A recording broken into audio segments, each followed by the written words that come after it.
Picture a caveman. You probably imagined a grunting guy in a lumpy fur sack dragging a club, but he was actually dressed better than you. To understand why, we have to start at the beginning. For hundreds of thousands of years, humans walked around with basically no clothing at all. Our ancestors were out there, completely naked, jogging across Africa, and it worked fine because the climate was warm. Why wear a coat to a place that doesn't need a coat? To figure out when the first outfit actually happened, scientists didn't dig up an ancient shirt. They looked at bugs, specifically lice. There are two kinds that bother humans: head lice, which live in your hair, and body lice. Here is the trick with body lice. They physically cannot exist without clothes, evolving specifically to cling to fabric. Track when body lice split from head lice, and you know exactly when clothing showed up, because the bugs needed a place to live. This timeline graph tracks the genetic divergence of those two species. A team at the University of Florida ran the DNA, and the data points to a split roughly 170,000 years ago. Your great-great-great-grandparents put on a shirt, and the body lice moved in. At this point, getting dressed was strictly a survival tool.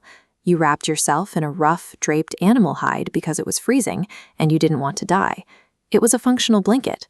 Nobody was accessorizing. And that raises a genuinely baffling question. A thick bear hide solved the biological problem of the cold perfectly. Humans had completely checked the survival box. So what possible reason did they have to invent complex fashion? The answer is one tiny piece of bone from 40,000 years ago, the eyed needle. Humans didn't actually need this fragile tool just to stay warm. An older, thicker tool called an awl already did a perfectly fine job lacing heavy hides together. So why invent something so delicate? The eyed needle was created specifically for the fine, precise stitches required to attach decorative ornaments. The caveman invented precision sewing to look good. People immediately started sewing things onto their outfits: seashells, bits of bone, pierced animal teeth strung up like trophies. They went to extremes. At a site called Sungir, a man was buried in an outfit covered in 13,000 hand-carved mammoth ivory beads. He went into the ground looking like a walking chandelier. Researchers calculated the time required to make that many beads by hand, using stone tools.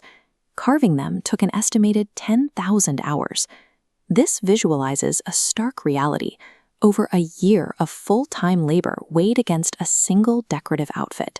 In a brutal Ice Age environment where survival was incredibly difficult, an entire community burned 10,000 hours of work just to look spectacular.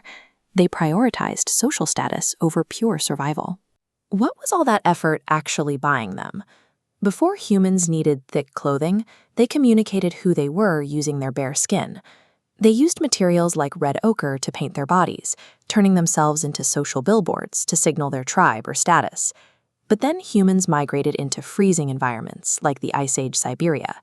Suddenly, they had to bundle up from head to toe. Those skin-deep social signals were completely hidden under layers of thick fur.